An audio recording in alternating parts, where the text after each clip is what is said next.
साथियों नमस्कार, मैं अमिताभ कुमार दास, IPS 94 बैच, और आप देख रहे हैं मेरा अपना YouTube चैनल दास बोले बिंदास।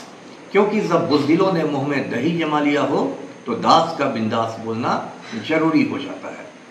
साथियों, खबर आ रही है कि बिहार के नालायक मुख्यमंत्री पलटू राम ने एक बलात्कारी, एक रेपिस्ट को जेल से बाहर करा लिया है, रिहा करा लिया है। इस बलात्कारी का नाम है राजवल्लभ यादव, और इस वीडियो को आप आखिर तक दिल थाम कर देखिए। साथियों, कहानी शुरू से शुरू करते हैं। बिहार में एक डिस्ट्रिक्ट है नवादा। इसी नवादा जिले में एक गांव है पथरिया। पथरिया के रहने वाले थे JL प्रसाद, जो छोटे मोटे नेता थे। JL प्रसाद के 3 बेटे थे। बड़े बेटे का नाम था कृष्णा प्रसाद और छोटे बेटे का नाम राजवल्लभ यादव। कृष्णा प्रसाद थोड़े समय विधायक रहे, MLA रहे, और 1990 में जब लालू यादव पहली बार मुख्यमंत्री बना था बिहार का, तो उसको CM बनाने में कृष्णा प्रसाद की महत्वपूर्ण भूमिका थी। बाद में कृष्णा प्रसाद एक सड़क हादसे में मारा गया। बड़े भाई की मौत के बाद राजवल्लभ यादव सियासत में आया। पहले वो आजाद उम्मीदवार बनके निर्दलीय बनकर MLA बना, और बाद में लालू यादव की पार्टी राष्ट्रीय जनता दल में आ गया और लालू ने उसे मिनिस्टर भी बनाया।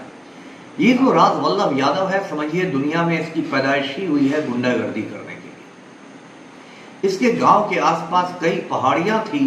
राजवल्लभ यादव ने उसमें गैर कानूनी तरीके से पत्थरों को कटवाना और बेचना शुरू किया। पत्थर माफिया बनके राजवल्लभ यादव ने करोड़ों रुपए कमाए। बाद में जब सारी पहाड़ियां उसने एक तरह से काट के बेच दी, तब राजवल्लभ यादव बालू माफिया बन गया, और इस काम में उसे लालू यादव की पूरी सरपरस्ती मिली, पूरा संरक्षण मिला। राजवल्लभ यादव बालू माफिया बनकर समझिए कि कुबेर हो गया, धन कुबेर हो गया, और उसने नवादा में बिल्कुल महल की तरह अपना आलीशान मकान बनवाया। मैं पटना में 2 कमरे के फ्लैट में रहता हूं, और मेरे जैसे 50 फ्लैट राजवल्लभ यादव के उस महल में समा जाएंगे। अब आते हैं इस घटना पर, जो रेप की घटना है। तारीख थी 6 फरवरी सन 2016। नालंदा के सुल्तानपुर गांव की एक लड़की बिहार शरीफ में रह के कमरा लेके पढ़ाई करती थी। उसके पास 2-3 महिलाएं आई और उन्होंने कहा कि चलो एक बर्थडे पार्टी में हम लोग चलते हैं शाम में। वो लड़की राजी हो गई।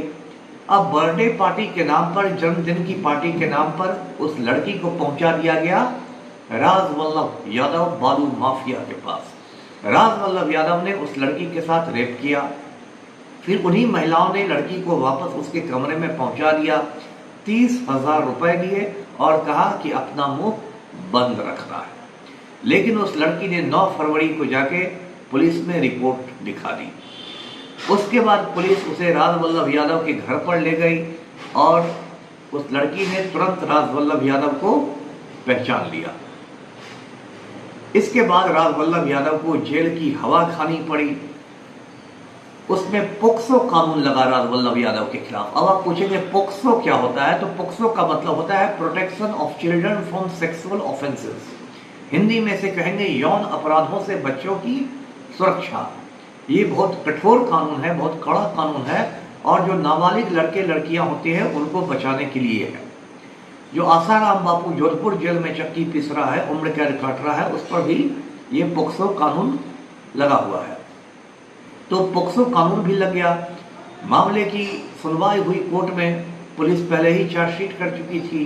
तो राजवल्लभ यादव को निचली अदालत ने उम्र कैद की सजा सुनाई, आजीवन कारावास की सजा सुनाई, लाइफ टर्म सुनाया, और 9 बरस से राजवल्लभ यादव पटना के बेऊर जेल में चक्की पीस रहा था। इसी बीच राजवल्लभ यादव ने बिहार के नालायक मुख्यमंत्री, नालायक वजीर आला पलटू राम से संपर्क किया और कहा कि वो जेल से बाहर आना चाहता है, और वो राजद छोड़ के पलटू की पार्टी JDU में आना चाहता है। पलटू राम इसके लिए राजी हो गए।